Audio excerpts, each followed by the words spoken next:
नमस्कार, एक बार फिर से आपका स्वागत है सी न्यूज भारत में। यूपी बुलेटिन में शुरुआत करेंगे झांसी से, जहां उत्तर प्रदेश प्राथमिक शिक्षक संघ ने विद्यालय मर्जर प्रक्रिया को लेकर जिला बेसिक शिक्षा अधिकारी को ज्ञापन सौंपा है। और साथ ही बात होगी संबल की, जहां मंत्री गुलाब देवी के काफिले की कई गाड़ियां आपस में टकरा गई।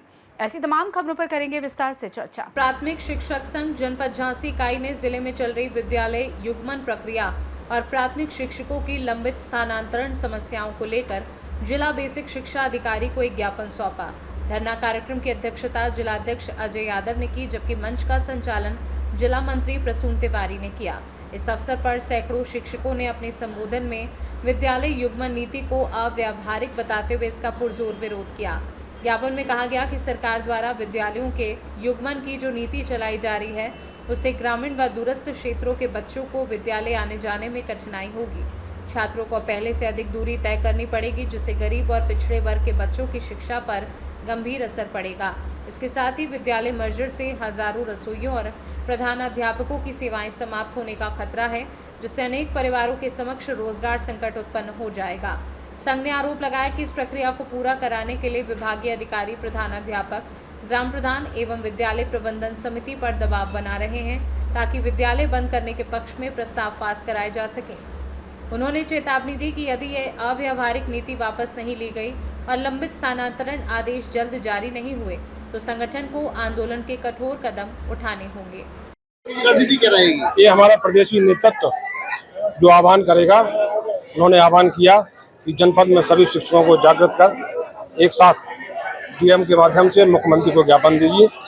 हम लोगों ने आज सब लोगों ने प्राथमिक शिक्षा संघ के बैनर तले जिलाधिकारी जी को ज्ञापन दिया और प्रदेश नेतृत्व का जो भी आह्वान होगा, आगे जो भी संघर्ष की रणनीति बनाई जाएगी, उसमें हमारे जनपद के सभी शिक्षक साथी सहयोग करेंगे। यह मार्च आपने कहाँ से निकाला, कहाँ तक पहुँचे?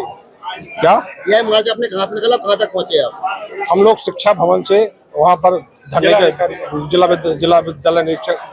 बेसिक शिक्षा अधिकारी कार्यालय के समक्ष सब लोग एकत्रित हुए, जनपद से आए हुए शिक्षक साथी, शिक्षिका बहनें, और वहाँ धरना सभा की। उसके बाद सीधे पैदल मार्च करते हुए जिलाधिकारी कार्यालय। कितने लोग उपस्थित रहे? यहाँ करीब 1200-1400 को संख्या में शिक्षक साथी जनपद से आए और ऐसी भीषण गर्मी में शिक्षकों में जो उत्साह दिखा वो देखने योग्य था। कहाँ चला है? उत्तर प्रदेश शासन ने विद्यालयों की युग्मन की योजना बनाई है और माननीय मुख्यमंत्री जी को हम लोगों ने ज्ञापन प्रेषित किया है।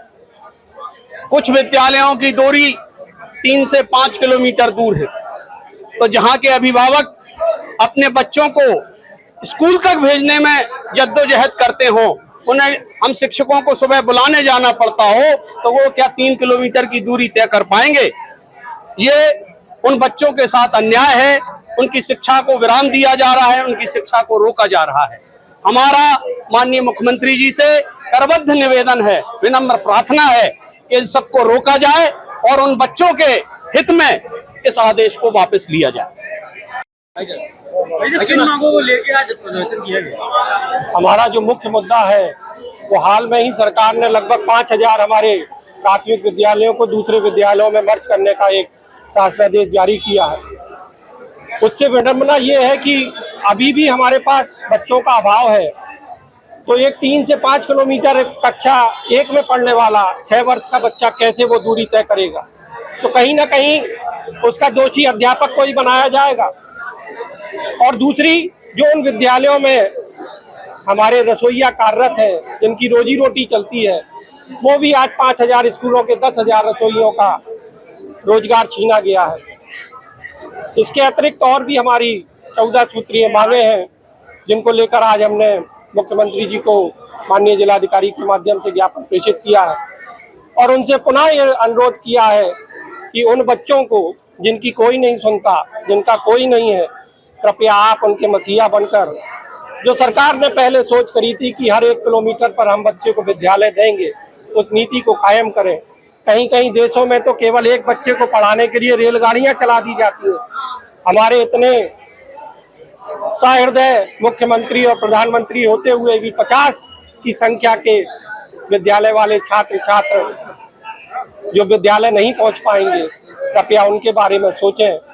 और जो ये नीति बनाई है इस पर पुनः विचार करेंगे, ऐसा मेरा शासन से, प्रशासन से और सरकार से अनुरोध। ब्यूरो रिपोर्ट, सी न्यूज़ भारत।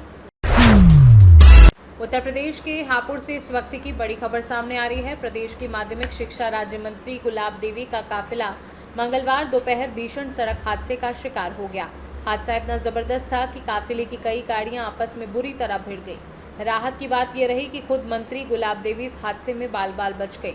हादसा राष्ट्रीय राजमार्ग 9 पर चिजारसी टोल प्लाजा के पास हुआ, जहां मंत्री गुलाब देवी दिल्ली से अमरोहा की ओर जा रही थी। जानकारी के मुताबिक काफिले में शामिल एक वाहन ने अचानक ब्रेक लगा दिया।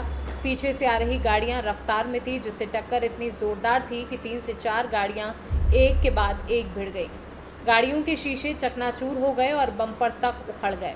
इस घटना का पूरा मंजर सड़क किनारे लगे सीसीटीवी कैमरे में कैद हो गया है। स्थानीय लोग और पुलिस तुरंत मौके पर पहुंची और राहत कार्य शुरू किया गया।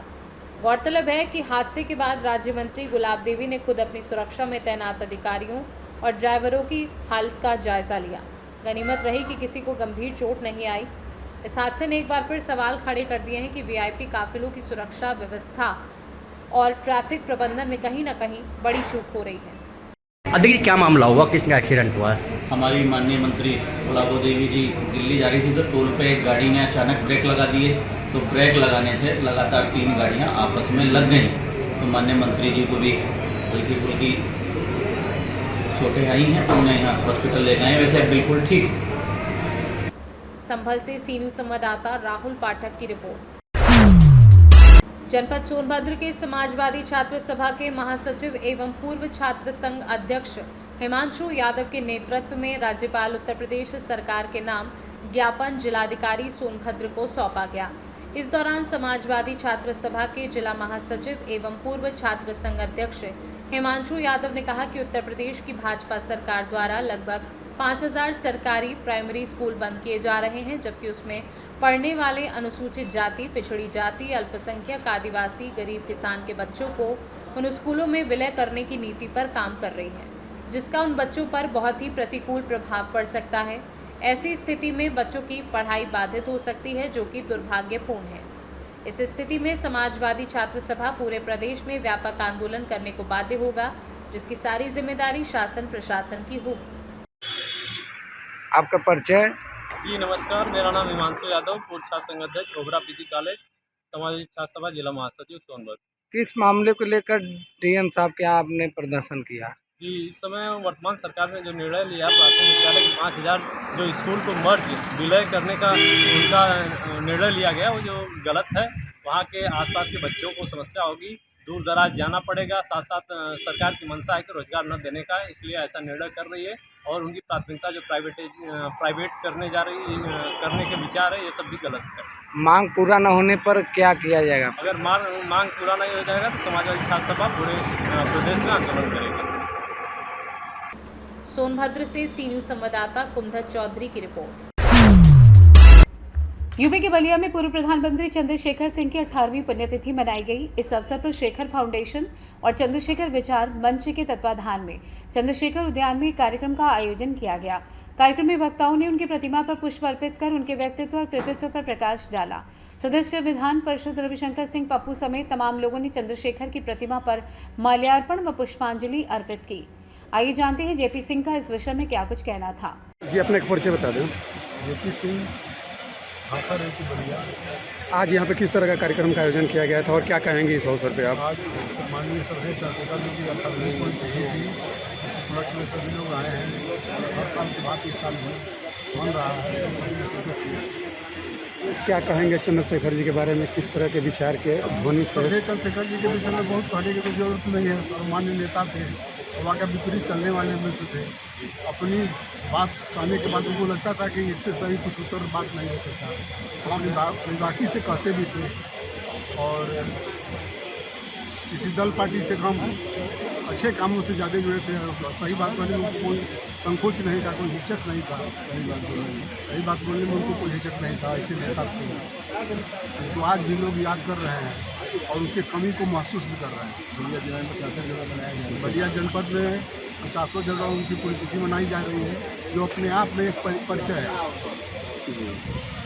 जो उनके विचार थे, जो उनके सोच थी, आज की राजनीति में वो नहीं है, क्या मानते हैं इस तरह के? आज की राजनीति तो ऐसे लोग ही नहीं है, तो फिर कैसे ऐसे लोग भी तो होने चाहिए, ऐसे नेता भी होना चाहिए। बलिया से सी न्यूज संवाददाता आनंद दुबे की रिपोर्ट। फिलहाल के लिए इस खास बुलेटिन में बस इतना ही। देश दुनिया की तमाम बड़ी खबरों को जानने के लिए जुड़े रहिए सी न्यूज भारत के साथ। हर खबर आपके साथ, आपके हाथ।